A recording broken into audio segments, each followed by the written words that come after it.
One is, I think Southampton is treated quite badly by the government generally. I think we get a worse share of the overall pot of money that's available to local government.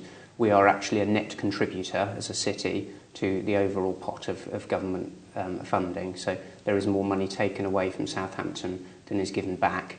If you compared us to maybe a similar city, Middlesbrough or Derby, they're getting a lot more money out of that government pot than Southampton is. I mean, in one case, maybe £200 per head more, which is, tens of millions of pounds more than Southampton. The second point is, I think probably the overall local government pot should be bigger.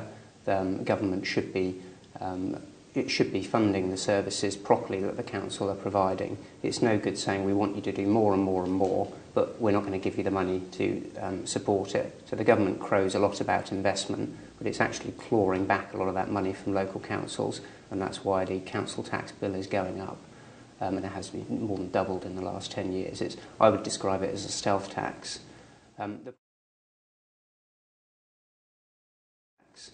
The point about why is Southampton perhaps different from its immediate neighbours, we're a unitary authority, so we're responsible for all council services. If you lived in Eastleigh, that council's a borough and doesn't do all the things that we do. We're responsible for the schools, the roads, the housing, the waste collection, planning, all those different services that if you lived in Eastleigh, perhaps the county would provide. We are, as a unitary authority, quite small, so we don't have the economies of scale that our Hampshire neighbour would have. So it is a little bit harder for us each year to cope with the underfunding. So we don't have the flexibility with huge budgets to move money around quite so easily.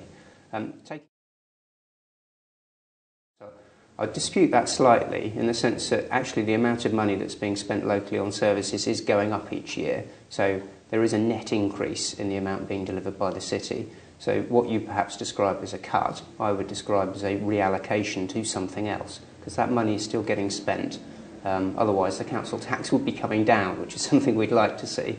But what our priority is to keep it as low as possible, low as we can afford under the circumstances, but putting more of the money into the things that people tell us are important. And another thing that we've achieved this year is a lot of the savings that we've made are actually efficiency savings. They're not cuts. Someone using a service will not see the difference.